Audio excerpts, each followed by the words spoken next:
Dear student, now we are going to study about मुतशाबियत, similarity. इसमें इस सबक जो है, ये सबक इम्पॉर्टेंट सबक है, ये लेसन बहुत इम्पॉर्टेंट है। इसके बहुत सारे मज़ामीन जो है आपको आगे की क्लास में भी जो है काम आएंगे। इसमें हमने जो है सबसे पहले देखना है मुतशाबा शक्लें किसे कहते हैं। मुतशाबियत जो बनी है मुतशाबा से बनी है, तो सबसे पहले मुतशाबा शक्लें देखेंगे। मुतशाबा शक्लें किसे कहते हैं? ऐसी दो शक्लें जिनकी जो है जसामत अलग अलग हो लेकिन बनावट यकसा हो। क्या कह रहे हैं आपको? ऐसी दो शक्लें जिनकी जसामत, जिनकी साइज अलग अलग हो लेकिन बनावट, उनका कंस्ट्रक्शन जो है सेम हो, यकसा हो, तो ऐसी दो शक्लों को मुतशाबा शक्लें कहते हैं।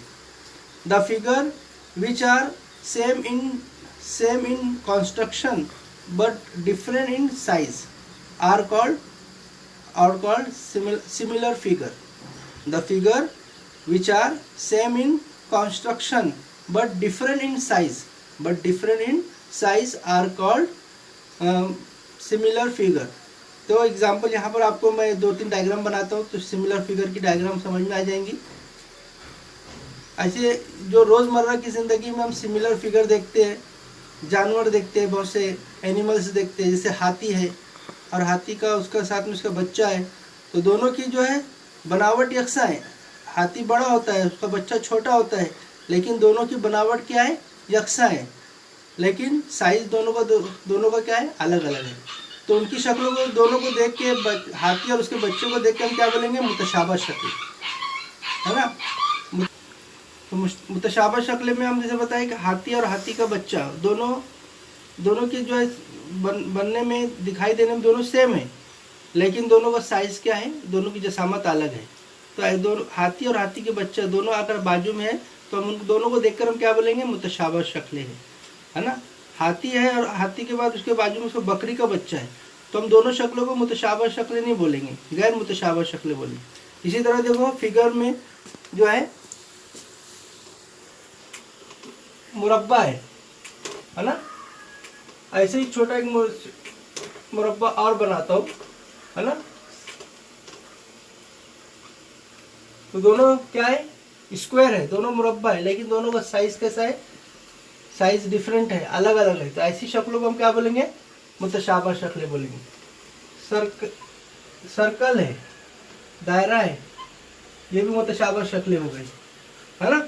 और दूसरी मुसल्लस ले लेंगे। दरअसल हमें इस सबक में जो है मुसल्लस के बारे में मालूमात हासिल करना है। हाँ, तो ये देखो, ये जितनी शक्लें हैं ये सब शक्लें कैसी है? मुतशाबा शक्लें हैं। हाँ, तो अभी हम ये मुतशाबा शक्लें के बारे में हो गया। सबसे पहले हम इसके अंदर इस सबक में जो है दो मुसल्लसों के रकबों की निस्बत मालूम करेंगे। इस सबक में हमें मुसल्लस दायरे के बारे में भी नहीं पढ़ना है और मुरब्बों के बारे में भी नहीं पढ़ना है, बल्कि मुसल्लस के बारे में हमें मालूमात हासिल करना है। तो दो मुसल्लसों के रकबों की हम निस्बत पहले इसमें मालूम करेंगे। तो हेडिंग क्या है हमारे? दो मुसल्लसों के रकबों की निस्बत। हाँ, ratio of areas of two triangles, ये हमारी हेडिंग। हम क्या करेंगे? दो मुसल्लसों के रकबों की निस्बत मालूम करेंगे। यहाँ पर देखो डायग्राम बनाता हूँ मैं।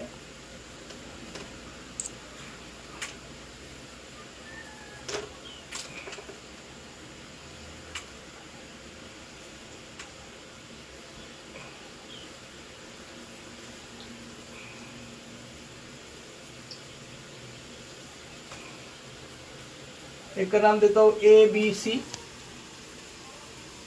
है ना, और दूसरे का नाम देता हूँ PQR। ये इसका कायदा है और ये इसका क्या हो जाएगा? ये सीधी जो परपेंडिकुलर लाइन खींचेंगे हम, हाँ, ये जो क्या हो जाएंगी इसकी, हाँ, ये इसका इर्तिफा हो जाएगा। या डी दे देते हैं। यहाँ इसी तरह जो है सीधी लाइन खींचा मैंने, उमूद खींचा। हाँ, तो मुसल्लस ABC में कायदा जो है BC है और इर्तिफा क्या है AD है। बेस क्या है BC है और हाइट AD है। मुसल्लस PQR में बेस क्या ले रहे हैं हम, बेस जो है QR ले रहे हैं, कायदा QR ले रहे हैं और हाइट PS ले रहे हैं, इर्तिफा क्या ले रहे हैं, PS ले रहे हैं। अभी हमें मालूम है मुसल्लस का रकबा, area of triangle, area of triangle क्या होता है, मुसल्लस का रकबा बराबर एरिया ऑफ ट्राइंगल। क्या फार्मूला है, हमने 8वीं जमात में पढ़ा है, area of triangle is equal to 1/2 into base into height, base into height. मुसल्लस का रकबा बराबर 1/2 कायदा ज़रब इर्तिफा, कायदा ज़रब इर्तिफा। तो अब मैं क्या कर रहा हूँ, मुसल्लस ABC का रकबा लिख रहा हूँ, area of triangle ABC is equal to, अब हमें निस्बत मालूम करना है तो निस्बत मैंने फिर बट्टे लिखता हूँ, फिर एरिया ऑफ ट्राइंगल किसके साथ, PQR, area of triangle PQR हो गया। हाँ, अब मुसल्लस ABC का रकबा बोले तो 1/2 ज़रब कायदा ज़रब इर्तिफा, तो कायदा कौन है, BC है, कायदा BC है और इर्तिफा मतलब हाइट वो कौन है, AD। इस तरह यह हुआ है ना। अब इसी तरह मुसल्लस PQR का रकबा बराबर 1/2 ज़रब कायदा ज़रब इर्तिफा, तो मुसल्लस PQR में कायदा कौन है, QR और इर्तिफा कौन है, PS। देखे आपने। अब इसके अंदर सेम जो ऊपर भी है नीचे में वो 1/2 है, तो 1/2 को हमने कैंसिल कर दिए। तो अब इस सूरत में क्या बचा, सिर्फ BC ज़रब AD upon QR ज़रब PS। तो दो मुसल्लसों के रकबों की निस्बत, दो मुसल्लसों के रकबों की निस्बत उनके कायदे और इर्तिफा के हासिल ज़रब के तनासुब में होती है। दो मुसल्लसों के रकबों की निस्बत उनके कायदे और नज़ीरी इर्तिफाओं के हासिल ज़रब के तनासुब में होती है ना। तो यह हमें मालूम हो गया, दो मुसल्लसों के रकबों की निस्बत, दो मुसल्लसों के रकबों की निस्बत उनके कायदे और कायदा ये है तो नज़ीरी इर्तिफा उसका AD है, जो कायदा है उसका नज़ीरी इर्तिफा लेना है, तो उसके उनके कायदे और नज़ीरी इर्तिफाओं के हासिल ज़रब के, देखो ज़रब है यहाँ भी ज़रब है, हासिल ज़रब के तनासुब, तो तनासुब है बट्टे में है, तनासुब में होते हैं। ठीक है, इंग्लिश में कैसे बोलेंगे, ratio of areas of two triangle, ratio of areas of two triangle is equal to the product of, product मतलब ज़रब है, product of their masses, product of their bases and corresponding heights, corresponding height. ये हमारा पहला हो गया। अब हम तीसरा देखेंगे, हालत नंबर 1 और हालत नंबर 2। हालत नंबर 1, कंडीशन नंबर 1 क्या हो रहा है, कंडीशन नंबर 1। अच्छा, इसको हमें शॉर्ट में कैसे लिख सकते हैं, ये एरिया ऑफ ट्राइंगल, ABC को मैं लिखता हूँ A1, area of triangle PQR second triangle है, इसको क्या लिखता हूँ A2 इज इक्वल टू, अब ये बेस है ना, कायदा है, ये पहले मुसल्लस का कायदा है और पहले मुसल्लस का इर्तिफा है, तो कायदे को हम क्या बोलते हैं इंग्लिश में, बेस, और इर्तिफे को क्या बोलते हैं, हाइट। तो कायदा जो बेस है, बेस का B1 लूँगा, B1 इंटू और हाइट जो है उसको क्या लूँगा, हाइट को H1 अपॉन, इसी तरह ये सेकंड ट्राइंगल का जो है बेस है और हाइट है, तो यहाँ क्या लिखेंगे, B2 लिखेंगे, B2 इंटू H2। ये देखो फार्मूला बना था, A1 upon A2 is equal to B1 into H1 upon B2 into H2। अब हम हालत नंबर 1 लेंगे। हालत नंबर 1, कंडीशन नंबर 1, बिल फर्स्ट मान लो दो मुसल्लस ऐसे हैं जिनके जो है कायदे जो इर्तिफा जो है मसावी है। फर्ज करो दो मुसल्लस के इर्तिफा मसावी है। क्या है? इर्तिफा मसावी है। दो मुसल्लस के इर्तिफा क्या है? मसावी है। मतलब H1 बराबर H2। और ऐसे दो मुसल्लस होते हैं कभी जिनके इर्तिफा क्या होते हैं? मसावी होते हैं। अब देखो यहाँ पर क्या हो जाएगा फिर इस हालत में, A1 upon A2 is equal to क्या फार्मूला है? B1 into H1 upon B2 into H2। अब हम क्या हो रहा है? B1 इंटू H1 वैसे लिखे, B2 इंटू H2 काय के बराबर है? H2 H1 के बराबर है। यहाँ मैं H1 लिखूंगा, तो ऊपर भी H1 नीचे भी H1, दोनों कैंसिल हो गए। यहाँ क्या बचा? B1 upon B2।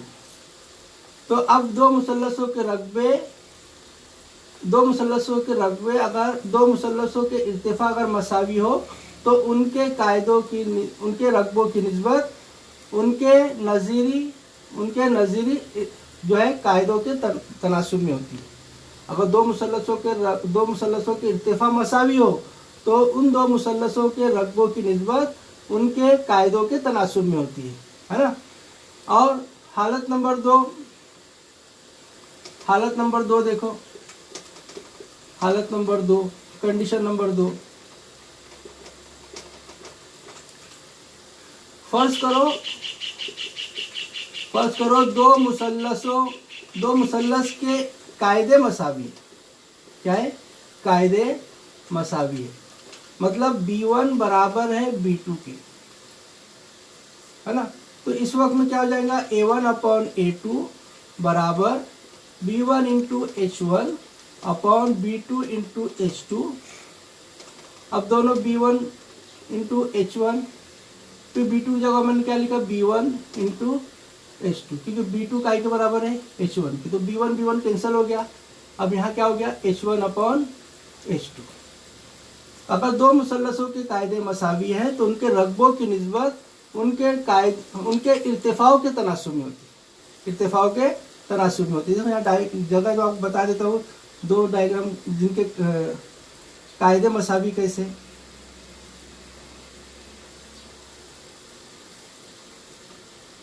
देखो ये एक मुसल्लस है ना, और उसके अंदर एक मुसल्लस और है।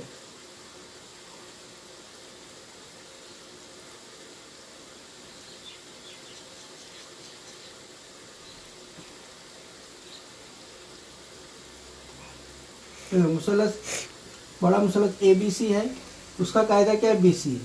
फिर दूसरा मुसल्लस जो है क्या है? PBC है, उसका भी जो कायदा क्या है? उसका भी कायदा क्या है? सेम है, BC है। तो ऐसे दो